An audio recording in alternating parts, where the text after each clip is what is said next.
Thank you, Lily. Um, Thanks for joining today, everyone.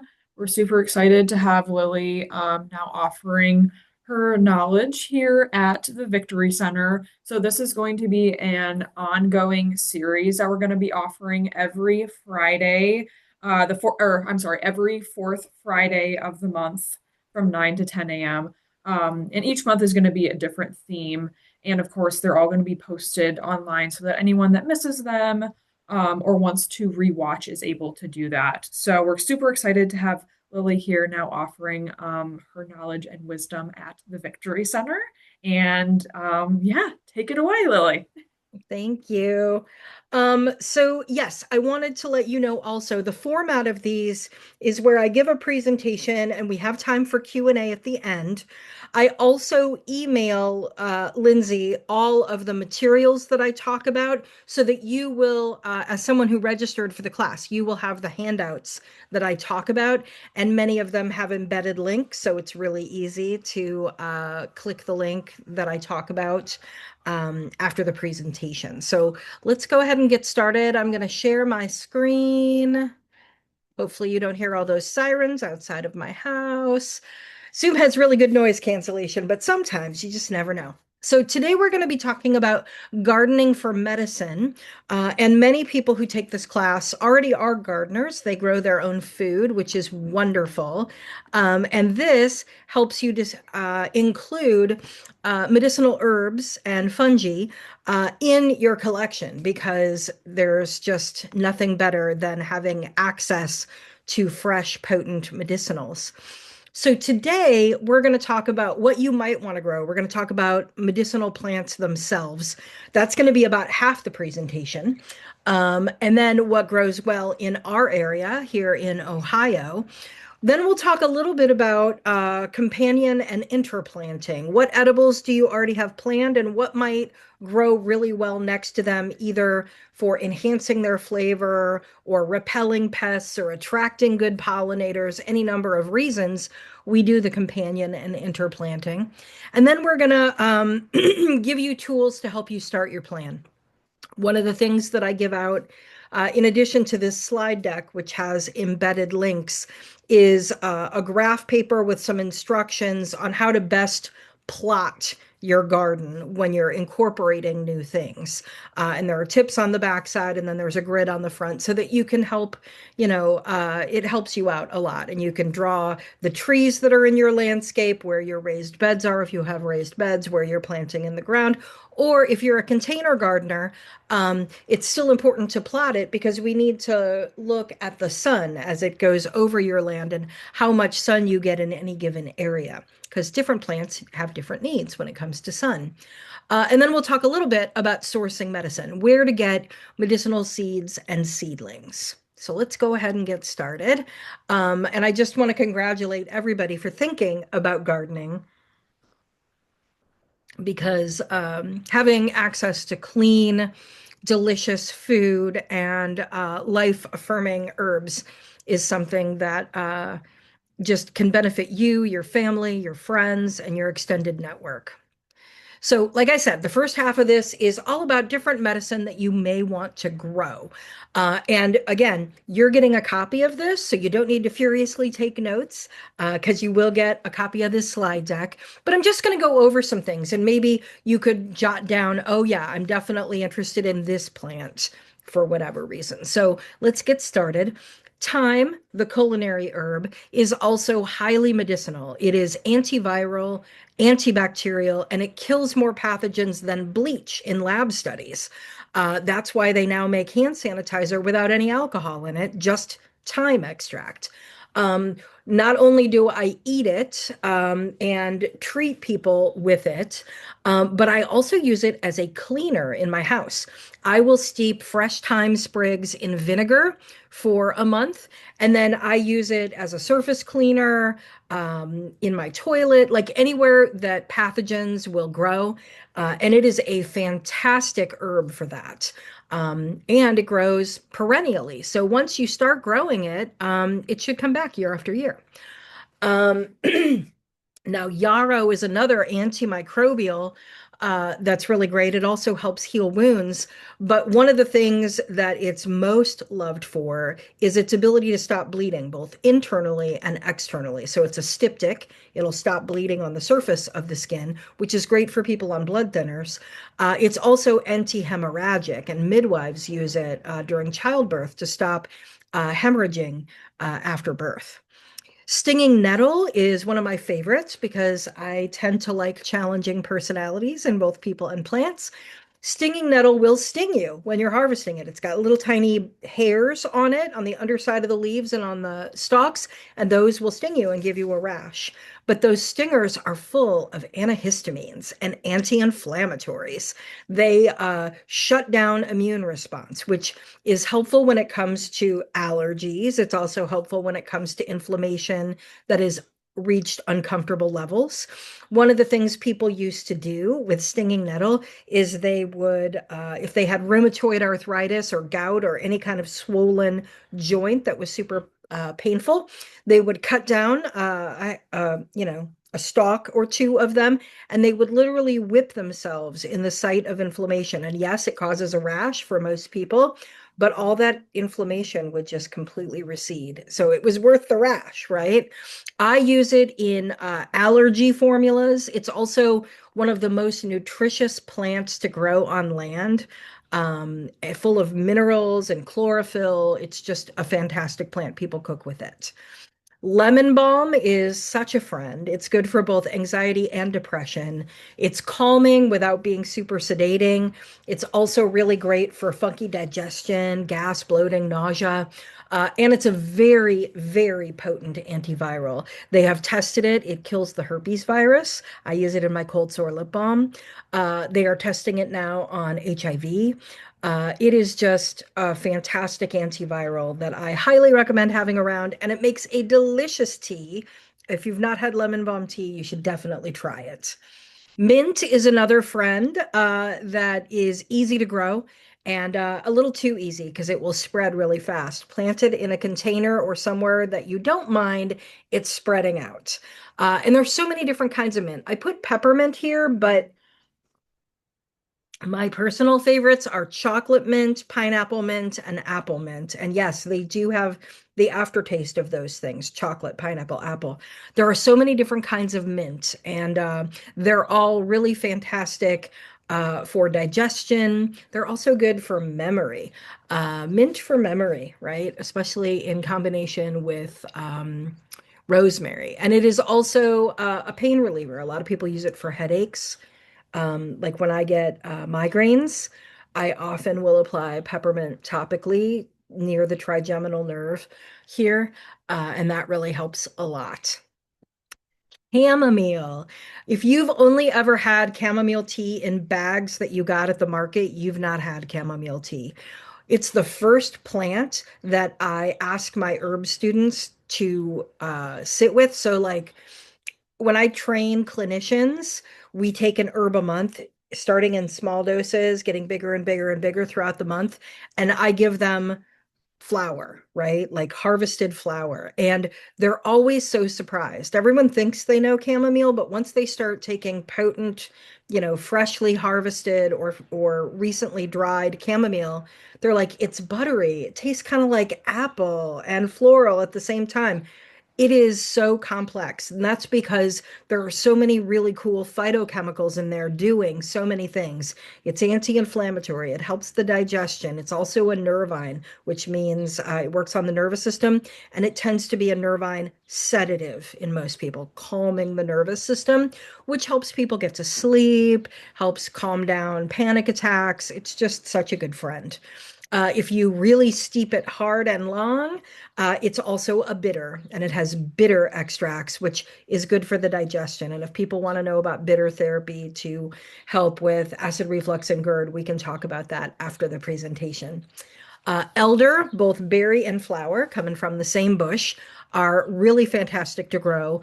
It is a bush, so plant it where you know it's going to be able to grow and spread out, and it will give you all kinds of medicine. So the flower is really great for respiratory issues. Um, It's when you get to the berry, it's an stimulant, helping pronounce cytokine response in the immune system. A diaphoretic in the flower, which means it moves heat from outside the body, inside the body outward. So if you've had a fever for too long and it's too high, it really helps with that. The other thing that you can do in Europe, they take the bark and the leaves, only topically, of course, and they steep them in oil to make a green salve, which is a wound healer, like a boo-boo balm. Um, Only use the bark and the leaves topically, either as in an oil or in a compress, but the berry and the flower can be ingested, and people use them for food as well as medicine. You can make jam and jellies, and with elderflower, you can make a lovely cordial or fritters. So it is really lovely to have around. Sage, culinary sage, is also one of those fantastic antimicrobials. And these days, with all the pathogens that are going around, you can't have too many antimicrobials in your garden, honestly. It's also astringent, meaning that if you have edema, for example, it will help get the water out of those tissues. Um, and help to shrink swelling. It's estrogenic, so if you have a cancer that is estrogen sensitive, I would avoid sage, including in your cooking, just as a general rule. So I wanted to throw that out there. Rosemary, I did mention that earlier in combination with mint as a nootropic, helping with memory, but it's also a circulatory stimulant. So if you have problems with cold hands and feet, rosemary is super helpful, as are all the warming spices, right? Cinnamon and cardamom and things like that, but you can't grow those here. But rosemary you can, and it is a perennial, so it'll come back year after year, stronger and stronger. Um, and lavender. Lavender is really lovely. Most people know it for calming. It is a sedative, and it also helps to reduce anxiety in general. It's also a really great wound healer, and it's lovely for burns. So if you steep it in oil, then you can, sorry for the ding dong, I was just letting somebody in. You can use it as a topical for burns and things like that. Let's see, we got a couple more herbs, two more pages of herbs to go through. Echinacea, which is shown here, purple coneflower. It is a native here in Ohio, and it grows really well. And it is an immunomodulator. It helps your immune system function better. It's not a stimulant, so you don't have to worry about, if you're on immune suppressant drugs, you can still take echinacea. It also helps promote saliva production. If you're taking any medications that are drying up your saliva, this can help stimulate those glands.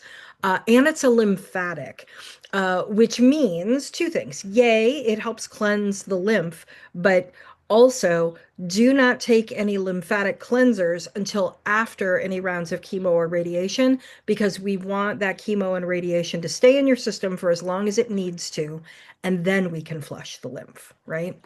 And I do help folks, recovering from cancer and timing and all of that. So we can talk about that as well.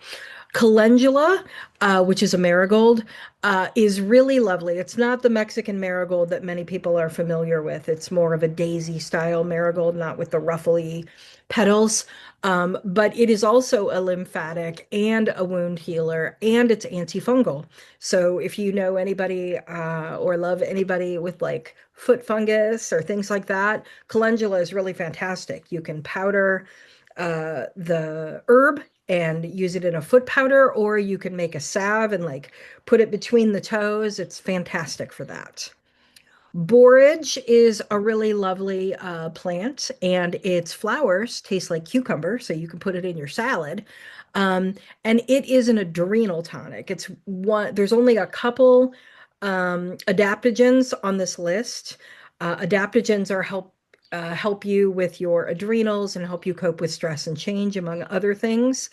And borage is one of those. Um, and it also helps increase lactation in breastfeeding mothers if that is something that you need. Catnip is not just for kitties. It actually works in the human phytochemistry mostly as a sedating um, herb. So in cats, it makes them a little manic, and people, it makes you a little sleepy. And it also is a really great digestive herb if you're suffering from nausea or gas and bloating. Oregano, another fantastic culinary herb that is antimicrobial.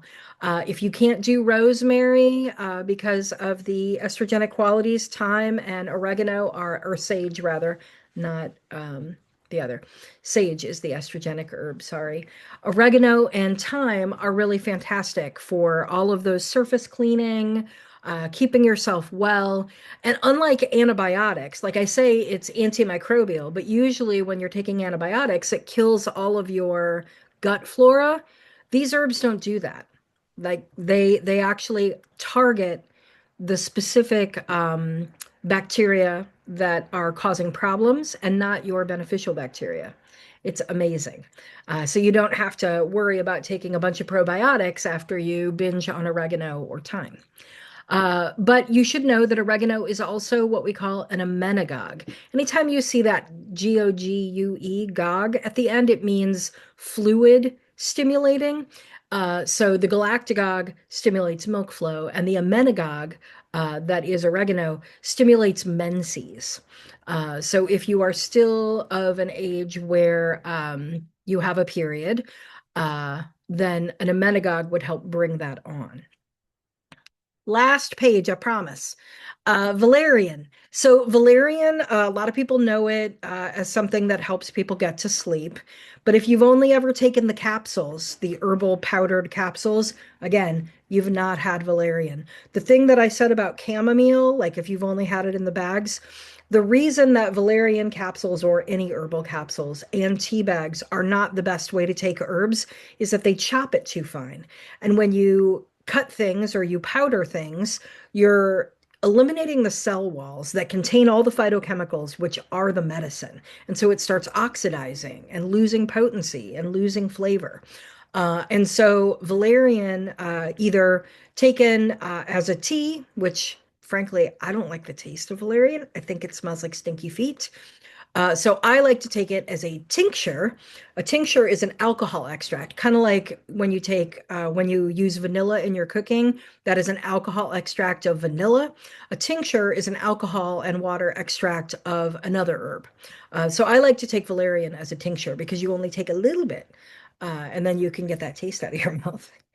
But not only is it a sedative, but it is also a muscle relaxer. So if you have leg cramps in the middle of the night and that's what wakes you up, valerian's a super good friend to you. But also, if you have any kind of muscle cramping, valerian can help with that. Feverfew is the number one remedy in Germany, recommended by Commission E, which is kind of like their FDA, for migraines. And it's good for all kinds of headaches, but it's especially good for migraines because it works on reducing the inflammation around the trigeminal nerve, which is the vast majority of causes of migraines. There are multiple kinds of migraines, but most of them are caused by inflammation around this trigeminal nerve. So it helps reduce that and just takes all that pressure on that nerve away and therefore the pain. So I love feverfew. I do get migraines, and if you're able to take it right when you start knowing that a migraine is coming on, sometimes you can avoid the headache altogether. If you take it when you're right in the middle of one, because you can't get to it right away, that's okay, but it turns down the volume and it reduces my personal migraines from several hours to 20 minutes. So, yay, feverfew. Marshmallow is another really great one to grow if you've got a really boggy, marshy area in your land, because it does, like the name implies, it likes marshy, kind of wet conditions.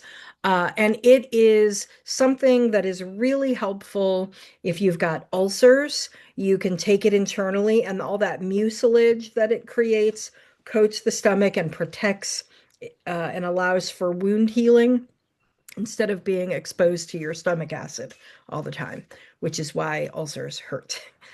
Holy basil or tulsi is the other adaptogen on this list. It grows really well here. It's not native, but it grows really well in Ohio. It tastes amazing as a tea. In fact, my very favorite herbal tea ever is tulsi and rose petals together. Feels like a hug in a cup. It's just so emotionally supporting and fortifying. But it's also an immunomodulator, and it helps balance blood sugar, right? So if you've got someone who's pre-diabetic or diabetic, Tulsi tea is a fantastic way, drinking it throughout the day to just keep your blood sugar stable. Anise hyssop is also another delicious tea. It is an expectorant. I'm serious. I got it all over here. I'm getting more too. All right. Sorry about that. My internet's being really wonky today. Let me share my screen and continue where I was. Okay, here we go. Doop, doo, doo, doo. All right, and my internet may be a little weird. Now I'm on my hotspot because I'm not going to depend on this thing and call the internet people afterwards to deal with it. But hopefully we're all good because of my phone. All right, so anise hyssop helps with digestion. So if you're having upset tummies, it's also an expectorant, so it expels mucus from the lungs. And motherwort is our final pick for 21 herbs to consider growing. It is a fantastic nervine, and it one of the things I love about it is it modulates heartbeat, whether you have tachycardia, bradycardia, or arrhythmia. It helps steady both heartbeat and blood pressure. So it's a hypotensive. And it also helps with female hormones, but it's not um, estrogenic. So it helps promote menstruation, but it doesn't do it through estrogen. So that is something to consider. All right, so let's talk a little bit about USDA zones. I want to make sure that, hold on a second. I want to make sure we're still recording. Okay, good. We are. So in our zone, we're in zone six. Most of Ohio is 6A and 6B. And what a zone is it defines how long our growing season is, and therefore what we can grow successfully in our area. It determines first and last frost. So last frost, which is after that period has elapsed, you can safely put plants in the ground that are still tender. And that usually is around Mother's Day here in Ohio. So you don't want to put any of your seedlings or seeds into the ground directly until after that danger is over. And then first frost tends to be early to mid-November. And you can always go to the USDA site to figure out what they're predicting in terms of that particular year. I will say with climate change, these things are changing. Our zone will not be six forever. We, as a general trend, are getting warmer. And so we may be able to grow peaches and pecans here in Ohio well without a greenhouse in the near future. But if you are interested in what is good in what zone, I have a book here called the Sunset National Garden Book. It is out of print, but you can always find used copies, and I have a link to a used copy trove right there in the deck. It literally lists any plant you can think of planting. It's really a thick book, and it talks about what conditions they need and what zones they grow well in. I highly recommend it. I have a copy, and it's been super helpful. But why would you grow medicine? Not everyone has adequate or any insurance. And it just seems like that is a escalating trend. And it's really great to be able to have access to things that keep you well and treat common maladies or maladies that, are run in you and your friends' families. So that is one reason. It's also much more affordable than pharmaceuticals. Even if you have insurance, often the co-payments are much higher than what it would be to grow medicine. If you plant a perennial, you're going to get multiple years, year after year of medicine. And even if you plant an annual or something that needs to be treated as an annual, like Tulsi is considered a perennial where it natively grows, but here in Ohio, we treat it as an annual, just like basil, because it is a basil.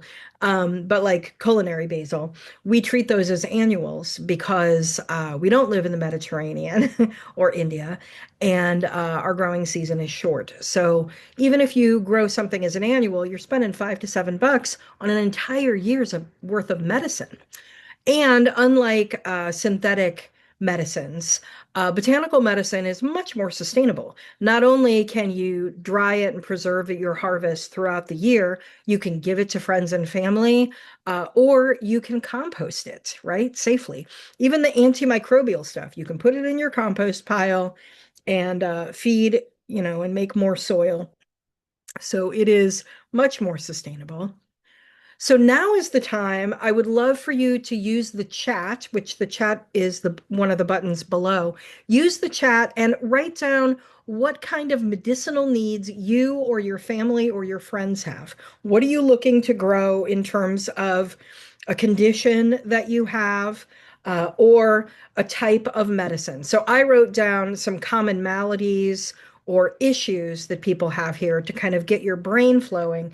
But like, headaches, commonly getting cold, every cold that comes around, diabetes, like any of those things, I would love for you to put them in the chat because what I'd like to do is to make recommendations for you, either from some of the things that I already went over, but there's hundreds of thousands of herbs out there, right? So maybe we can find one for you to grow that meets your family's needs.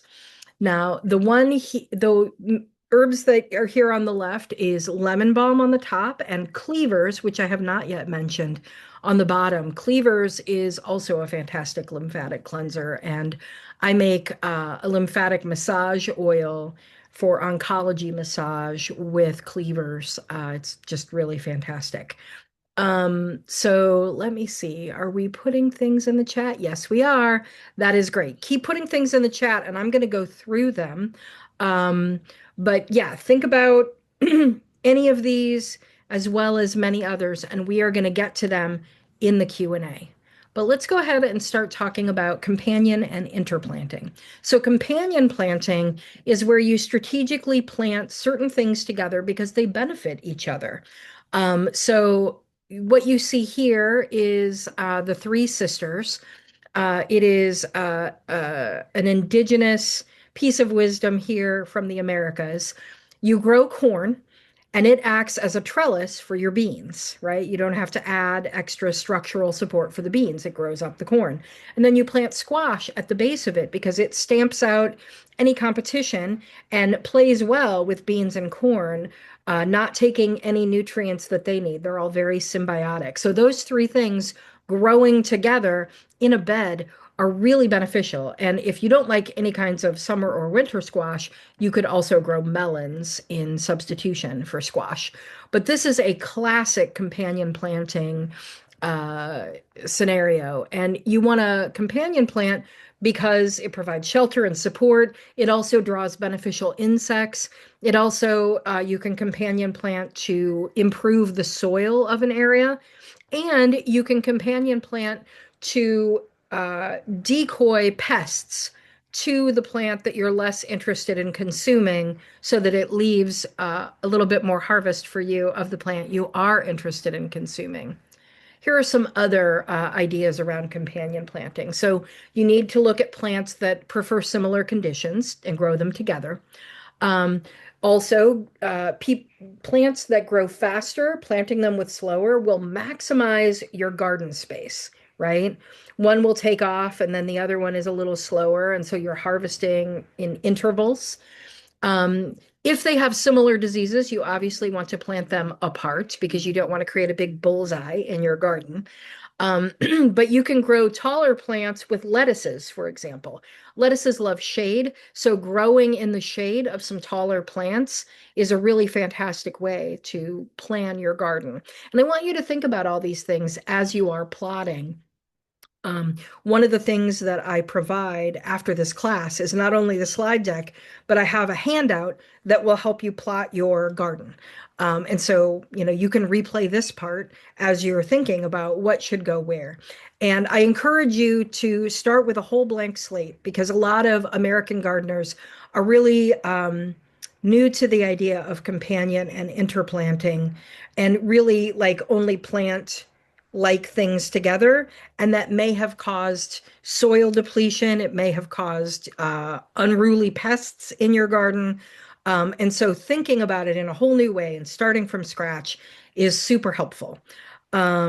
So yeah, there's a lot of different ways to think about companion planting, and I'm happy to answer questions. If we don't get to all the questions today, email me, right? Like I am available after these sessions and in between to help you with your medicinal garden.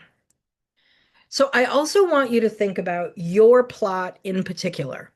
In particular, let's talk about sun and shade. So when you are plotting on the graph paper that I'm going to give you, first you want to write down where all your trees are, right? And your structures that could provide shade at a certain part of the day. Those are important. And then mark where your raised beds or containers live. And you may want to consider moving them after you look at how much sun, right? Because many, many annuals that we grow for food are sun loving and they need 6+ hours of sun. And if you are growing them in a place where they're only getting 4 hours, you're not going to get as big of a harvest. So, one of the things that I encourage people to do on a lazy domestic day is to go out in their yard where they grow things and just every so often look at where the sun is on the property and what shadows are being cast so that you can really get an idea of where the sunny parts are, because that's where you're going to want to plant full sun plants. You also want to look at the type of trees that grow on your property because trees determine what is successful when you plant directly in the ground. And we'll talk a little bit more about that in a second. Also, moisture and rainfall. Now, I give this talk to a lot of people in different parts of the world. In Ohio, we're pretty damp, so we don't have to worry so much about rainfall. But thinking when you're looking ahead at the weather reports, just like, oh, if we're going to have a week without any kind of moisture, maybe we want to water, just thinking about the plants that you're planting and what you need. And then, of course, first frost and last frost, only planting things that are going to do well in the length of season that we have here in zone 6. And then finally, after all of those considerations, you're going to think about what you already want to grow. For me, every year I plant purple Cherokee tomatoes because they are my favorite kind of slicing tomato. And I eat a tomato sandwich every day for lunch in the summer. It is my favorite thing. So I'm always going to grow those. I also really love lemon cucumbers. So, with those two crops, what do I want to plant near them, around them, on the periphery of them to make sure that I get lots of harvest, to make sure that they taste amazing? So you're going to think about your companion and interplanting based on what you're already growing. Let's talk a little bit about trees. They are the landscape boss. And there is a book here if you want to read in depth. But basically, trees send out phytochemicals through their roots and decide which plant families do well around them. If you are planting directly in the ground, you want to know this stuff. And there's a whole chapter on this in Restoration Agriculture by Mark Shepard. He's a permaculture author, and that book is amazing. For example, black walnut. It doesn't play nice with a lot of tender annuals that we like to grow. So if you have a lot of black walnut on your property, you may want to consider raised beds so that the soil isn't permeated with those phytochemicals from the trees, right? And again, keep putting your questions in the chat. This is an example of a companion planting chart, but I want to tell you that in addition to the grid to help you plot and this deck, I'm going to be sending you a companion planting chart that is much more robust than this. And so you'll be able to look, okay, I'm growing this, what grows well with it? So you are going to get a great resource very soon, probably today. I also wanted to put out the kind of herbs that grow well in shady places. I said top five, but I got a little carried away, so I put more than five. But these are really great for the partial suns, the shade. If you are thinking about growing any of those, think about putting them, in a shadier area because then you can save the sunny spots for your tomatoes and cucumbers and peppers and things like that. And I did put medicinal mushrooms in here. Usually, what happens is people get a log and they inoculate the log with spores. Um, those spores grow mycelium, which is part of the mushroom, but it takes over the log. And then in year two, you're not going to get a harvest until the second year. Then you start seeing the fruiting bodies coming out of the log. And usually that's what we harvest are the fruiting bodies. And you'll get several years. So if you start logs this year, you'll get harvest next year and the year after. And I recommend in that second year inoculating more so that each year you are getting those medicinal mushrooms. I mention medicinal mushrooms because they are well known for their anti-cancer and anti-tumor properties. And so you may want to consider growing those. Whoop, went too far. So there is a discount code here, Lifelong Learning. You can get discounts on everything, but especially seeds, right? Like we have a huge collection of medicinal, culinary, tea, herbs, as well as houseplants and bonsais and landscape things like hostas. Um, and yeah, so think about that. Also, if you're looking for seedlings as opposed to seeds, I'm a big fan of propagating seeds because it's more economical. But if you want to start with companion plants just like it sounds. Companion Plants in Athens, Ohio is one of two medicinal seed nurseries in the United States. Peter, who runs that nursery, is fantastic. Companion Plants in Athens, Ohio is worth a trip to the greenhouse to pick out the plants that you're interested in if you want to start with seedlings. Here are some of the books that I mentioned. Restoration Agriculture by Mark Shepard. Oh, it says Shepherdie. I never noticed that before. It's Shepherd. Um, and that tells you about trees as well as permaculture general guidelines if you're interested in growing in a more um, nature-like way.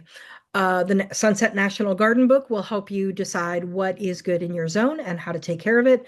And then lastly, the Medicinal Herb Farmer is for people that are growing for quantity and possibly selling to commercial markets, but there's so much valuable information about different plants in there that it's worth a look for the home gardener.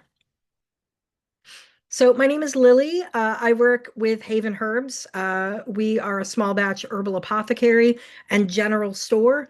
And so again, happy to answer questions now. I'm going to take a look at the chat. We've got about 15 minutes from when we started. So let me go through and look at the chat.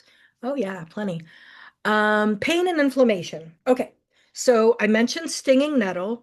Again, you can do it as a tea, you can tincture it, you can put it in an oil, you can cook with it. Also, turmeric. Now, turmeric is going to require a little coddling if you're going to grow it, but it does grow okay here. You're just going to have to overwinter it inside or in a greenhouse. Turmeric rhizome, the root, is what you would be using and it is fantastic. Right now, I am drinking my mushroom coffee with turmeric, ginger, and black pepper in it. I make a product called turmeric tea paste, which is a golden milk preparation, and I put it in my coffee every day. And I tell you, I feel the difference when I don't take it for a while. My fingers get stiff, my knees get creaky, I have a problem with the stairs.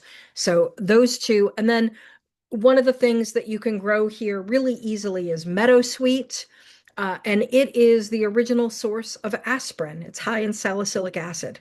So those three are really great for pain and inflammation. Um, any plant to supplement or replace synthroid. So I hesitate to just recommend one willy-nilly. What I would recommend you do is to make a consultation because those kinds of things need case management, right? We need to monitor you and make sure that everything's going okay.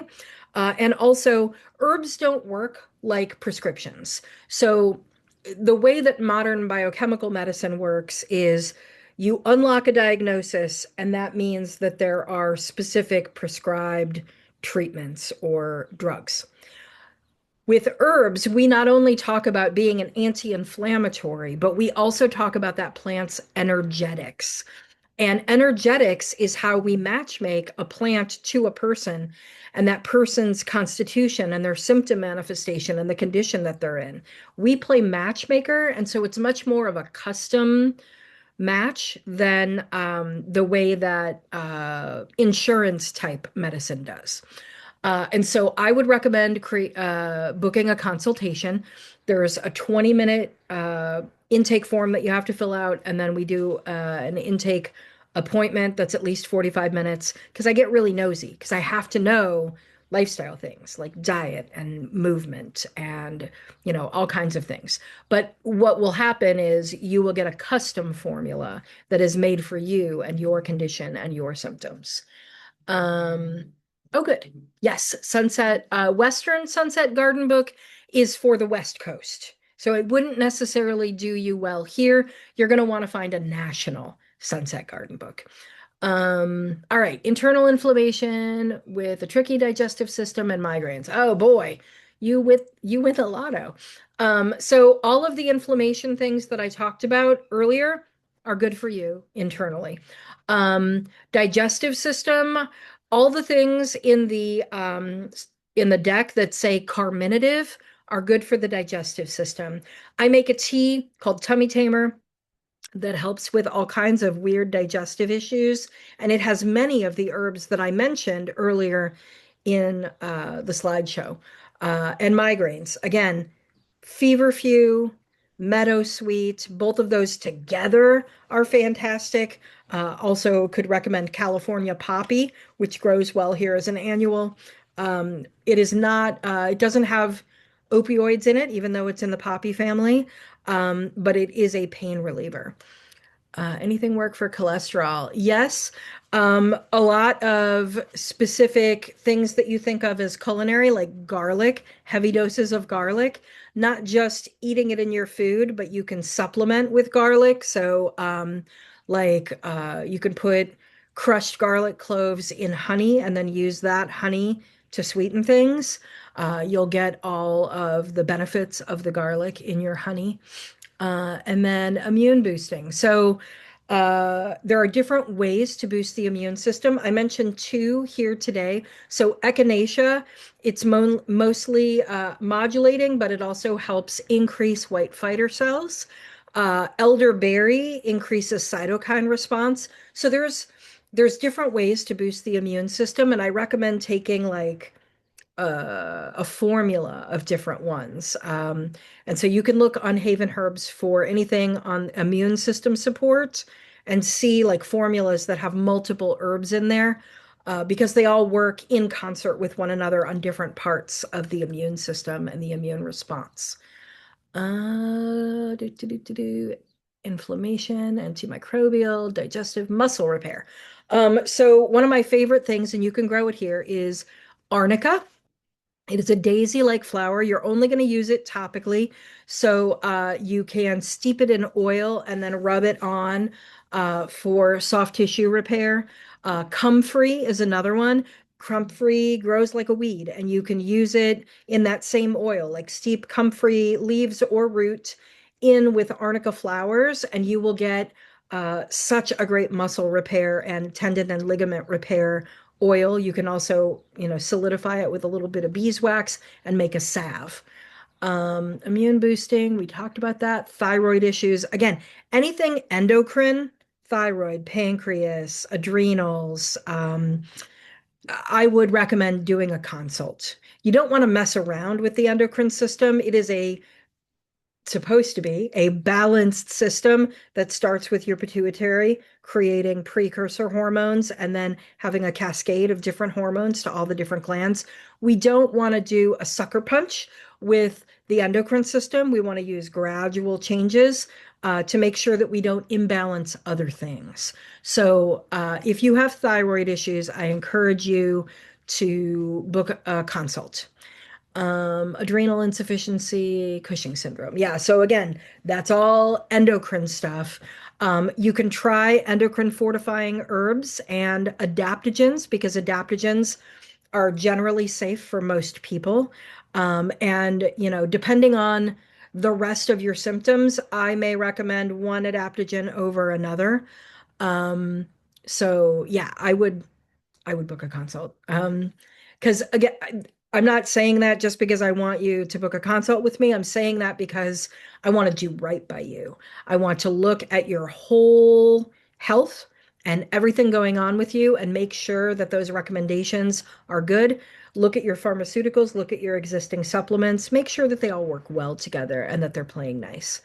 Um, how long do the seeds store? Usually a few years. You want to keep them dry and out of heat and sunlight. So I have like a little briefcase that I put them in and I store them under my bed.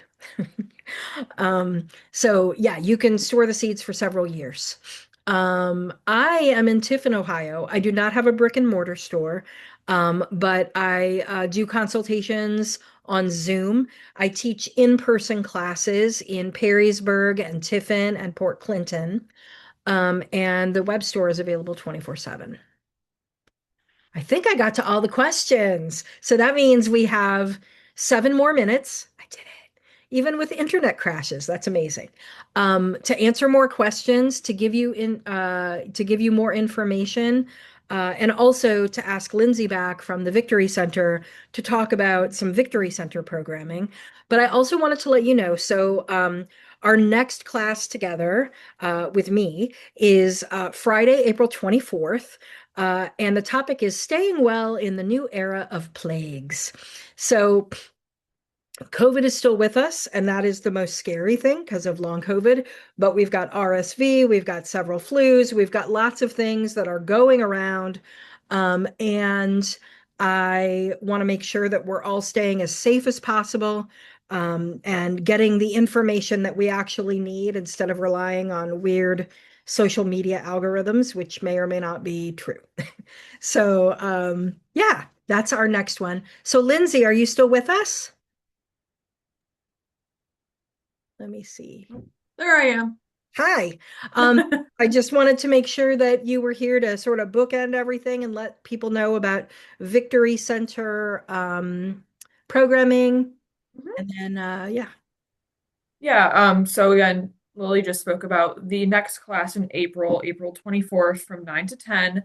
If you're not signed up, please give us a call, 419-531-7600, and I can get you signed up. And then I can also email everyone that is in attendance all the information that was discussed today. So the documents and the slides and everything so that you have that information available. And then, of course, Lily will be posting this on YouTube as well as her blog so that you can view it again as well if you would like to, or share with your friends, family, whoever that might benefit from this information.